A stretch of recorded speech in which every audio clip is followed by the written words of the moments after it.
bienvenue dans une nouvelle journée dans mon assiette. Normalement, si tu as vu la vidéo de la semaine dernière, tu sais que chronologiquement les deux vidéos se suivent parce que je viens à l'instant de terminer de la filmer. Waouh, on est dans le futur, dans le passé, dans le présent en même temps. Recentrons-nous. Bonjour, bienvenue.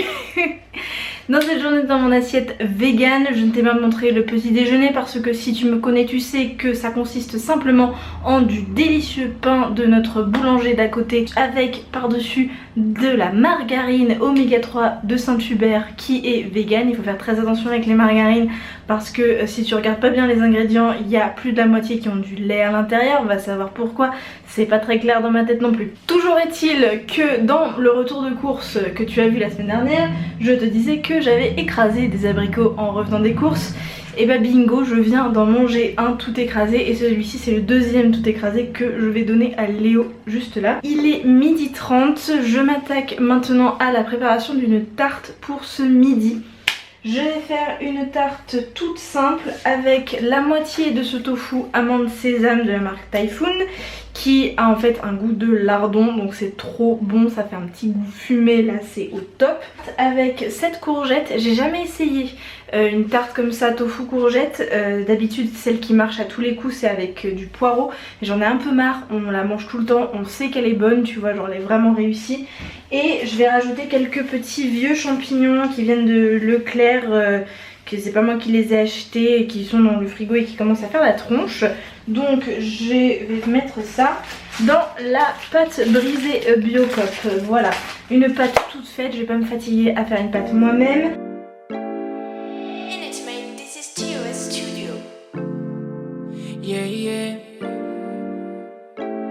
Salut. L'astuce pour que les champignons rejettent leur eau hyper vite, c'est de mettre du sel directement dans la poêle quand tu les mets. Donc là j'ai mis les champignons et tout de suite je mets du gros sel pour qu'ils fassent ressortir leur eau très vite et que ça s'évapore super vite, parce que sinon la tarte elle risque d'être beaucoup trop liquide. Donc ça c'est une astuce. Pendant que la garniture cuit, je vais mettre la pâte à tarte juste 5 minutes dans le four pour qu'elle cuise seule, pour éviter qu'elle ressorte toute molle et qu'à moitié cuite. Et je fais des petits trous pour que la chaleur se répartisse bien, qu'elle ne pète pas. Là j'avoue que je sais pas trop pourquoi je fais des trous en fait. C'est ma mère qui m'a dit de toujours faire des trous dans une pâte à tarte. Et faut toujours obéir à maman, non? Et voilà tout ce qui va aller dans l'appareil à tarte, sachant que je fais un peu toujours au pif. Voilà, qu'on se le dise. Pour remplacer l'œuf dans la cuisine vegan, on met de la fécule. Donc moi là je mets de la fécule de tapioca. Donc je vais finir ça. Voilà, on est sur deux petites cuillères à soupe. Je pense que ça suffira, donc pas besoin de mettre de la maïzena en plus, hein, c'est ce que j'avais prévu de faire. Donc, fécule de maïs, fécule de tapioca, peu importe. Simplement la fécule de tapioca, elle donne un peu plus une sensation d'œuf, parce qu'elle est un peu plus aérienne, tu vois, vu qu'elle fait des petites billes. Elle fait vraiment plus sensation d'œuf que la maïzena, qui est juste un liant qui va faire que la tarte va se tenir de toute façon correctement. J'ajoute beaucoup de levure maltée parce que j'adore ça. Quelques graines de sésame parce que pourquoi pas. Pour ce qui est des épices, il n'y a pas vraiment besoin de sel puisque j'ai mis du sel dans les champignons et le tofu fumé il est salé. Donc un petit peu de poivre. Voilà. Un petit peu de muscade. Hop. Et un petit peu d'ail en poudre. Donc ça c'est le sec. Ensuite pour le liquide, une petite cuillère à soupe de sauce soja. Donc ça aussi ça sale un petit peu. Une bonne cuillère de moutarde. Comme ça, ça fait exhausteur de goût. Et enfin là il y a la moitié d'une brique de crème de soja. Ce que je fais, vu que la fécule de tapioca elle lie bien, c'est que je remplis ensuite la brique de soja d'eau. Je rajoute de l'eau à l'intérieur pour récupérer tout ce qui reste dedans. Donc là je l'ai rempli quasiment en entier en fait. Et moi ça me dérange pas du tout de faire ça. Au pire là si je vois que le résultat est trop liquide, je rajoute un peu de fécule en fait. Et puis comme ça fait plus il y a de liquide, plus ça fait une petite sensation quiche quoi. Ouais, tu vois là c'est un peu trop liquide, donc on mélange bien, mais je pense effectivement que ça va être un peu trop liquide, donc on peut rajouter un peu de fécule de maïs. Et voilà le travail, maintenant il n'y a plus qu'à assembler. Donc la garniture toute fumante. Ça sent trop bon, j'ai déjà super faim, mais va falloir attendre 35 minutes. Alors, on étale de façon équitable sur toute la tarte. Par-dessus l'appareil à tarte, donc j'ai rajouté une petite cuillère de maïzena en plus, hein, vu que c'était bien liquide. Et par-dessus, on rajoute de la levure maltée pour gratiner, comme si c'était du fromage. Et pourquoi pas par-dessus quelques petites graines de tournesol. Et voilà le travail. On enfourne tout ça pour 35 minutes. Maintenant, pour profiter que le four est allumé, je vais faire des cookies pour le goûter de cet après-midi parce qu'on va au parc avec des copains, donc on va faire chacun notre nourriture. Du coup je me suis dit je vais faire des cookies pour plusieurs jours et j'en emporte quelques-uns pour nous. Je me base sur la recette de la petite okara que je te mets en barre d'infos qui est topissime. Par contre j'enlève un petit peu d'huile, c'est-à-dire qu'elle met 120 g d'huile, moi je vais en mettre que 100. Et elle met 120 g de sucre, moi je vais mettre 80 g de sucre et 20 g de sucre de fleur de coco parce qu'il m'en reste un petit peu et le sucre de coco est plus sucrant. Du coup comme ça je diminue un peu l'huile et le sucre, mais je pense que ça restera hyper bon. Et l'ingrédient secret de cette recette pour faire des cookies hyper moelleux, c'est du yaourt de soja, il en faut 50 g. Voilà, donc je vais tout mélanger, je te fais un timelapse.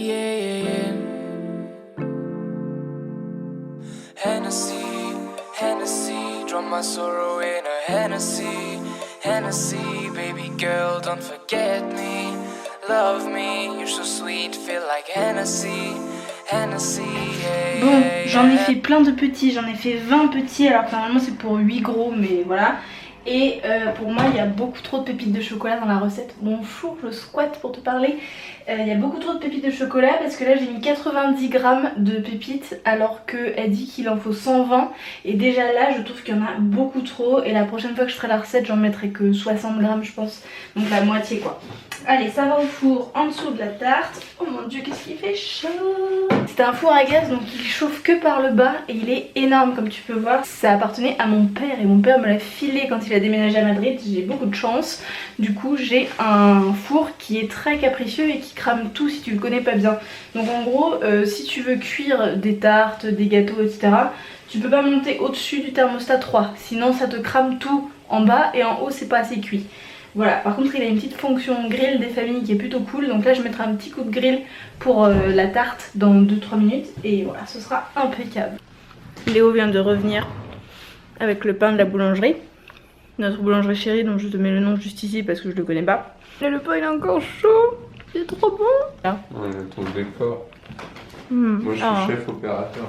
Merci pour le changement de décor. C'est vraiment délicieux.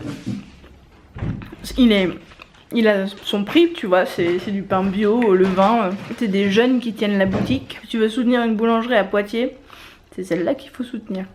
Je te l'assure. Bon bah maintenant, on attend que la tarte soit prête. Dans 10 minutes à peu près. Oh qu'elle est belle cette tarte. Trop jolie. Avec des petites graines germées faites par Bibi. Et Léo fait le taste test de la courgette. C'est correct? Ouais, j'ai essayé de pas gémir tout de suite. C'est bon du coup avec la courgette? Je trouve. C'est pas juste ma moustache? C'est peut-être le maquillage. Le maquillage? Ouais, qui s'est séché un peu. Qui a craquelé, ouais c'est possible. Léo vient de me traiter de grognasse, voilà c'était super. Mais à part ça, qu'est-ce que tu fais là? Félix en profite pour m'assaillir. C'était juste que le dessert c'est de la compote des familles de Biocop et un petit cookie qui sort juste du four. Regarde comme il est beau. Montre-moi ces pépites. Oh putain il est trop bon. Oh là faut que tu goûtes ça. Excusez-moi. Elle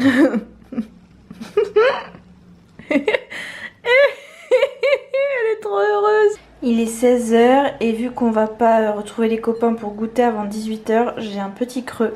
Donc je vais manger une orange et j'adore les manger comme ça en laissant la peau parce que déjà c'est plus rapide et parce que tu t'en fous partout comme si t'étais un enfant et parce que c'est beaucoup plus juteux quand t'es plus avec les quartiers. Moi je préfère largement comme ça.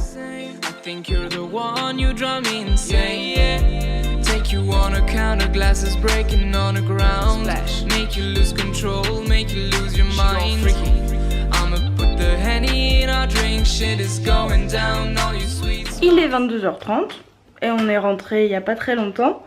Comme tu as vu, on a mangé bien plus que le petit goûter qu'on avait préparé. La salade de fruits de Léo était absolument délicieuse. Mes cookies étaient du futur, trop bon. Mais on a aussi piqué des graissins à Sandra, des chips à Agathe, des tartinades à Agathe, de la limonade. Voilà, disons que on a bien mangé. Donc le super curry que je voulais te montrer ce soir, je vais te le montrer demain, ok? Donc c'est une journée dans mon assiette qui va se faire sur 2 jours du coup, parce que les plans évidemment ont changé.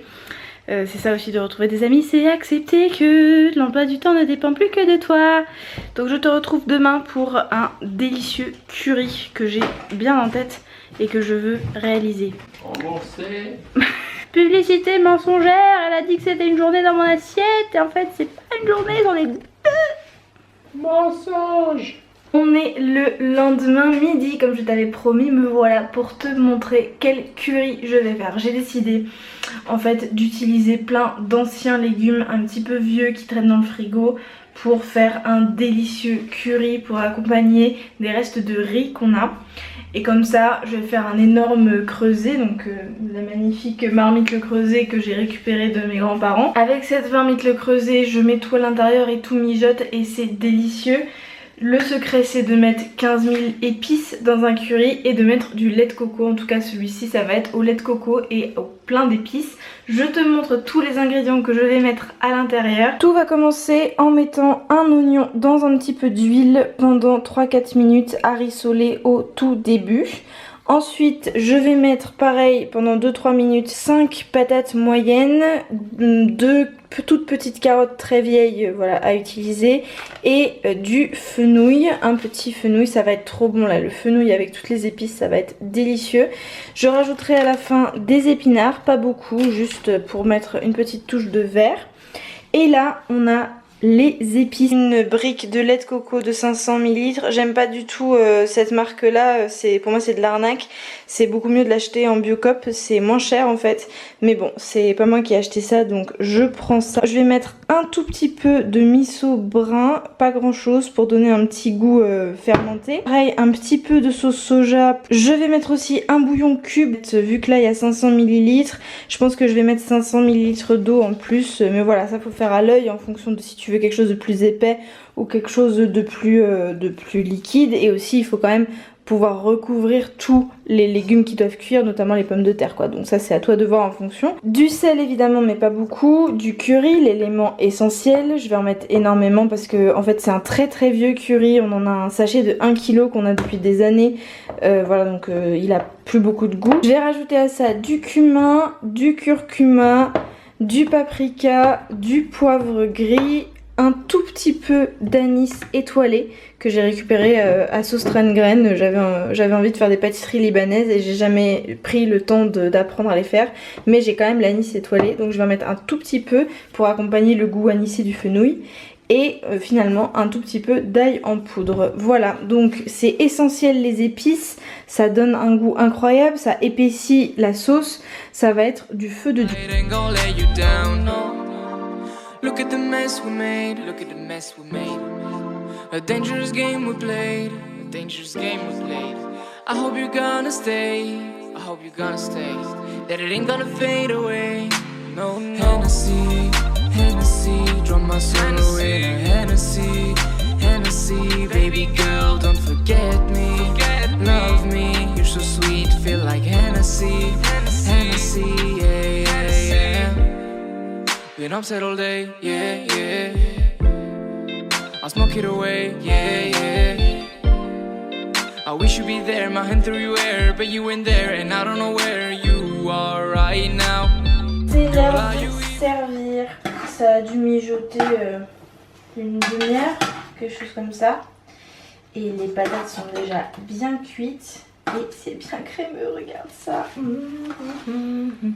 Alors, donc, un petit plat de riz. Et on verse par-dessus. Le riz est froid, donc comme ça, c'est la température parfaite pour être mangé directement. Hop là. Oui, c'est bien. C'est bien comme ça. Merci. Oh yeah. Je vais goûter quand même. Face caméra. C'est trop bon. Ah, je suis trop fière de moi, c'est trop bon. Pour une fois, c'est pas trop salé. Trop bien. Je vais conclure cette journée dans mon assiette sur 2 jours. Merci beaucoup de l'avoir regardé jusqu'au bout. J'espère que tu vas reproduire cette recette parce que franchement, c'est archi bon. Je pense que le fenouil, en vrai, ça va très bien dans ce genre de plat. C'est délicieux, c'est hyper fondant. Je te fais un énorme bisou et je te dis à mardi prochain.